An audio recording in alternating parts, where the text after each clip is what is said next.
देखिए ये हम लोग का 11th क्लास का चैप्टर 5। तो चैप्टर 5 का ये हम लोग का शक्ति टॉपिक है। ये शक्ति टॉपिक देख लीजिएगा। इसके पहले हम बताए थे कार्ड्स के बारे में और बता रहे हैं शक्ति के बारे में। आप लोग ध्यान से देखिए, ये टॉपिक जो है हम लोग का ये कोर्स में और नीट वगैरह में भी काम करेगा। आप लोग पूरा वीडियो को ध्यान से देखिएगा। अब यहाँ देखिए, यहाँ लिखे हम हैं, देखिएगा कि कार्य करने की दर, कार्य करने की दर, दर माने समय, यानी कार्य करने की जो दर होती है, जो समय होता है, उसी को हम लोग शक्ति कहते हैं। कार्य करने की दर को क्या कहते हैं?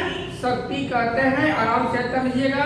और आगे देखिए हम लोग का या एकांक समय में किए गए कार्य को शक्ति का एकांक समय, एकांक समय मतलब हर एक समय में जो कार्य किया जाएगा वो शक्ति के बराबर होता है। यानी कि शक्ति बराबर हम लोग लिख सकते हैं कार्य बटा समय। शक्ति बराबर क्या लिख सकते हैं?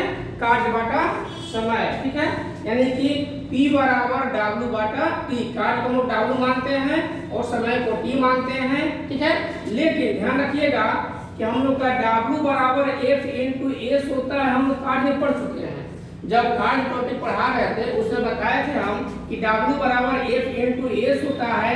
इसलिए W का वैल्यू जो है F इंटू S पुट कर देंगे। ठीक है, तो हमारा जगह यहाँ पर लिखे ना F into S by T लिखे हैं। S मतलब हो गया विस्थापन। तो विस्थापन बटा समय जो है एक वेग का फॉर्मूला होता है, यानी कि वेग equal to V equal to S by T होता है। जहाँ S बाई T था वहाँ V रख देंगे तो P equal to F into V हो जाएगा। ये हम लोग का शक्ति का फॉर्मूला हो गया।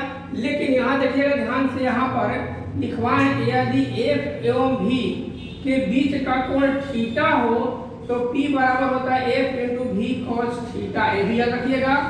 अब हम लोग जानते हैं कार्य में और फॉर्मूला बताए थे कि W बराबर mgh होता है। W बराबर mgh भी होता है, यानी किसी वस्तु को कपार पर रखकर अगर ऊपर ले जाता है, अगर कोई वस्तु ऊपर ले जाएगा वहाँ ऊंचाई होगा। जब ऊंचाई का सेंस आएगा तो उस समय कार्य का मान हो जाएगा mgh। तो P बराबर हो जाएगा mgh बटा T।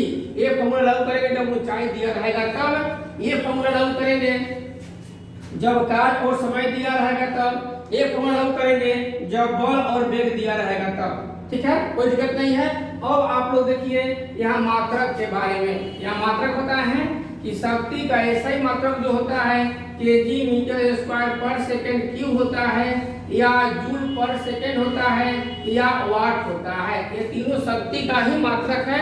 आप लोग मात्रक रख दीजिएगा। मात्रक आता है हम लोग फिफ्टी क्वेश्चन में। अब यहाँ देखिए, जब हम लोग न्यूमेरिकल में जाएंगे इस पर, तो मेन शक्ति का मात्रक हम लोग वाट होता है, लेकिन वाट में नहीं देकर कभी केजी वाट में दे देगा, कभी मेगा वाट में दे देगा, कभी हर्ट्ज पावर मतलब एचपी में दे देगा। उसको हम लोग वाट में चेंज करके बनाएंगे। यानी कि 1 केजी वाट बराबर होता है 10 के पावर 3 वाट। 1 के मेगा वाट बराबर होता है 10 के पावर 6 वाट। 1 एचपी बराबर होता है 746 वाट। अब देखेंगे कि शक्ति का मात्रक जो है सीजीएस प्रति में भी होता है।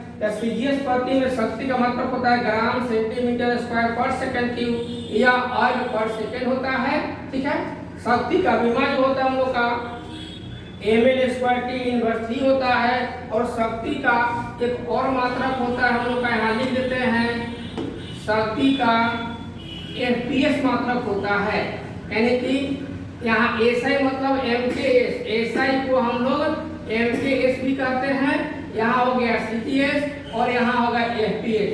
FPS होता है हम लोग का, जहाँ ग्राम है वहाँ हो जाएगा पाउंड फुट स्क्वायर सेकेंड -3। ये हो जाएगा हम लोग का FPS में शक्ति का मात्रक। इस तरह से हम लोग शक्ति के बारे में जान जाएंगे। अब हम लोग जानेंगे फिर ऊर्जा के बारे में। ठीक है, आप लोग पूरा वीडियो देखिएगा। उस पूरे वीडियो में कार्य, शक्ति और ऊर्जा के बारे में बताएंगे। ठीक है, आप लोग ध्यान से देखिए। अब बताएंगे यहाँ पर ऊर्जा के बारे में।